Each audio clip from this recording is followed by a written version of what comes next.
cuidados de la voz. ¿Por qué es importante aprender qué cuidados debemos tener para preservar nuestra salud vocal?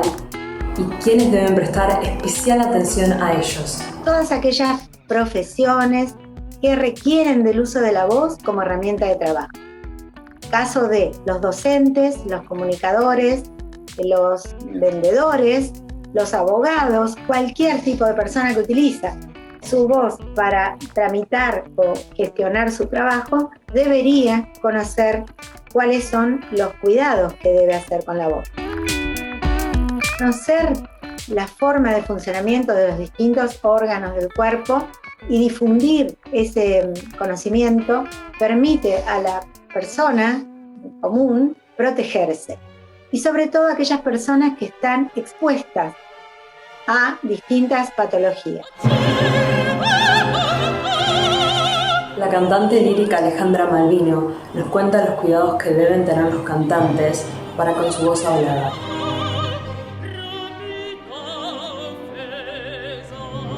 Siempre digo que un cantante tiene que hablar bien, y hablar bien es casi como usar las mismas herramientas de técnica vocal que lo que usamos para el canto, digamos, la respiración, la impostación, la relajación de toda la musculatura periférica, digamos, ¿no?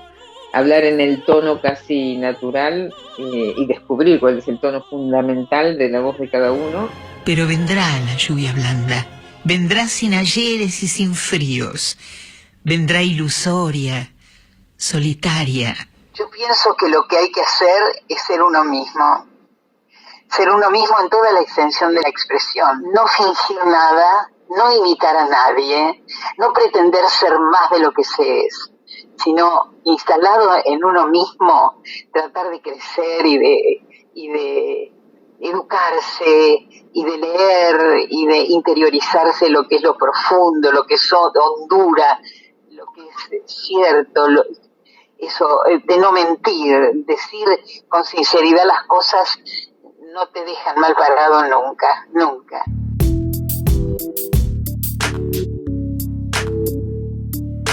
Pero ¿cómo se construye una buena vocalidad integral? Con la técnica vocal, con el autoconocimiento corporal y disciplinas corporales que nos lleven a un autoanálisis, digamos, de ver qué disciplina es la que mejor se aviene a nuestro cuerpo, digamos, ya sea buscar algo que a lo mejor nos tonifique o algo que nos lleve a relajar. Siempre lo aeróbico, como es el caminar con conciencia, ligado a la conciencia de una buena respiración, etcétera, siempre eso va a ser bueno. Nora Perlé describe cómo se fue desarrollando su propia identidad vocal a través de los años. Al madurar aparecen los graves y así ahí fue cuando se fue conformando mi voz definitiva, donde yo entendí cómo tenía que colocar la voz para que el grave también estuviera expresando un sentimiento, porque no todo es hablar alegremente.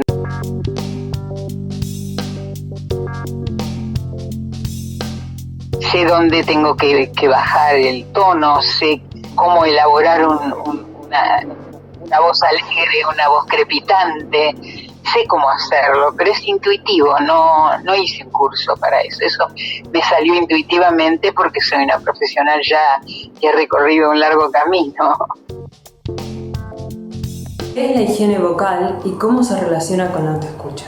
El cuidado vocal de uno, ¿no? El mantener el instrumento lo más sano y limpio posible. El poder también, saliendo de lo que puede ser patológico o enfermedad, digamos, es poder reconocer los lugares donde la voz se siente como libre, contenta, fácil, conectada, digamos, y eso requiere de una lectura propioceptiva de nuestra corporeidad interna, ¿no? ¿Cuáles son los mayores peligros que atentan contra nuestra salud vocal? No hay que gritar, por ejemplo, exigir la voz, pegar gritos, no. Hablar bien y claramente, con buena dicción, sin exagerar, sin hacer un trazo grueso de la dicción, sino sutilmente darle intención a lo que uno dice. ¿Qué hábitos comunes dañan nuestra voz? Por empezar, evitar el cigarrillo o los ambientes con humo. Obviamente ahora la legislación favorece, porque ya no se puede prácticamente fumar en ninguna parte. Sin embargo, es bueno saberlo. No solamente el humo del tabaco que penetra a través de las cuerdas vocales en el aparato respiratorio, sino también los productos que esa quema implica, la nicotina entre ellos, el papel, que son altamente cancerígenos.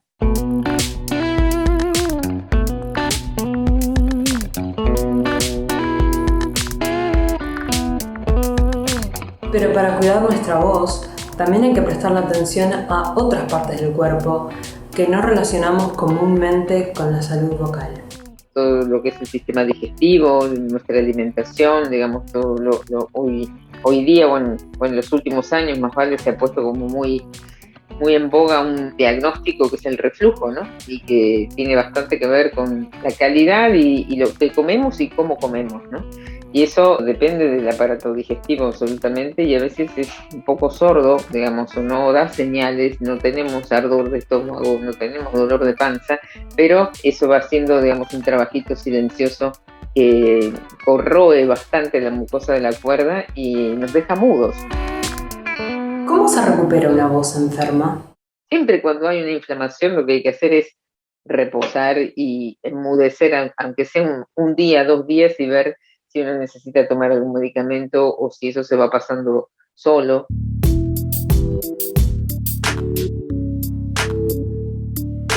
El estuche de la laringe es nuestro cuerpo, entonces siempre hay que prestar bastante atención a sensaciones varias que a veces creemos que no tienen relación directa con nuestra vocalidad y sí la tienen, ¿no? Y hay como que descubrir esa red interna que a veces justifica un problema vocal X. Necesitamos seguir algunos consejos para mejorar nuestra expresión y emisión vocal.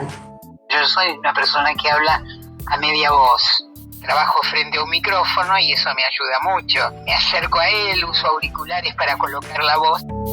Como afinar un coche, o sea, hacer un análisis de todo el sustento tanto aéreo, la manera de posicionarnos, de pararnos, de andar, etcétera, etcétera, todo eso, estudiarse en ese sentido, digamos, da mucha información de qué es lo que favorece a la hora de proyección y a la hora de la coordinación fonorrespiratoria. Lo mismo si yo estoy, por ejemplo, en una charla como esta, si estoy sentada así, toda derruida hacia un lado, que si estoy tratando de conservar mi diafragma, mis intercostales, digamos, como, bueno, ahí, en training, para que haya una coordinación, ¿no? Lo demás es decir la verdad, es decir con sentimiento, es expresar la hondura de los sentimientos, la hondura del texto, la belleza que puede tener un texto, o la alegría, el humor.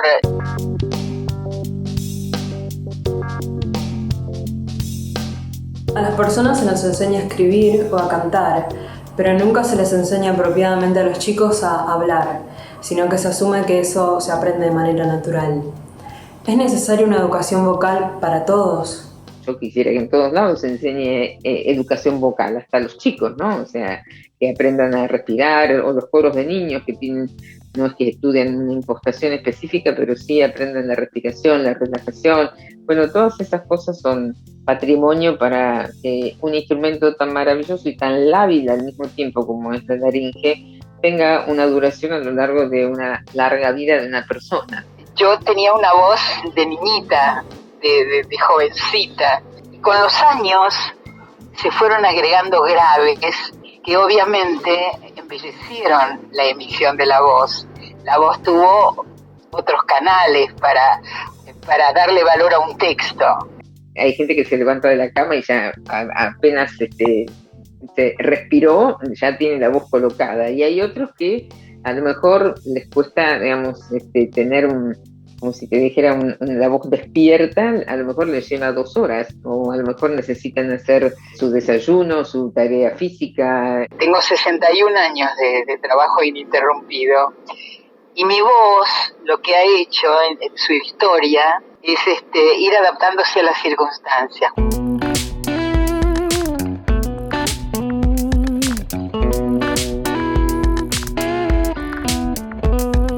Lo más importante en realidad, si vamos al meollo de la cuestión, debo confesarte que la voz importa poco en mi trabajo. es la intención, es cómo se dicen las cosas, no la voz en sí, sino que pueda expresarlo, la intención que tiene el texto. Considero que todo aquel que se dedica a una profesión donde la voz es su herramienta, como puede ser un actor, un locutor, no digo, por supuesto, un cantante, digamos, pero las otras profesiones que tienen que ver con el uso de la voz de manera profesional, como los maestros también, es importante haber recibido, como no lo hay en muchas carreras, ¿no?, una formación de lo que es la vocalidad. La voz es el principal medio de comunicación y expresión de nuestro cuerpo. Sin embargo, la salud vocal es algo que muchas veces se da por hecho. Hay que aprender a respirar y encontrar el lugar cómodo de nuestra voz para poder tener una experiencia vocal mucho más consciente y sana.